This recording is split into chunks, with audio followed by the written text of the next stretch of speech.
अरे उद देखा अवतिया तोहर लैला। ए मुन्नी इन्हें आवा।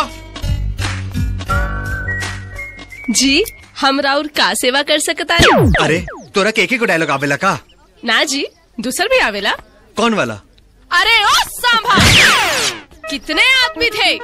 सरदार तू, वो 2 और तुम 3, तब भी खाली हाथ वापस आ गए। सरदार मैंने आपका नमक खाया है, तो ले अब गोली खा। बस बस बस बस बस बस। ई डायलॉग का तुहार पापा जी सिखौले बाड़े? ना जी हमार पापा जी था वो वाला सिखौले बाड़े। कौन वाला?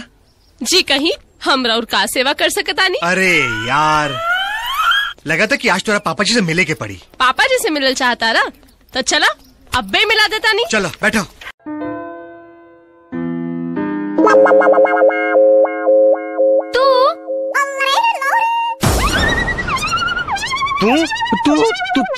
तू दोनों में पहले से जान पहचान बा ऐसा लागता। मतलब ये आफत तो हार बहन है। अब कहा कर सकता नहीं, तनी टेढ़ मिजाज के है। आज के दिन एडजस्ट कर ले भाई। Don't worry. हम इनके सोच कर दे। अब बांस नियन खड़ियाइल का बड़ू लावा रखा, भूख लागल बा।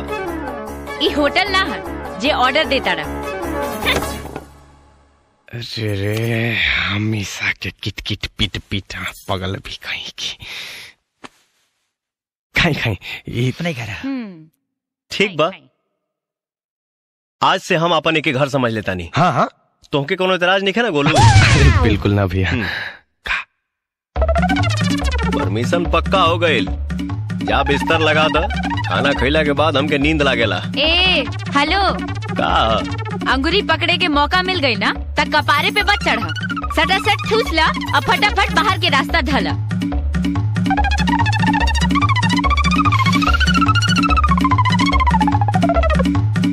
अब हमें इजे रहा।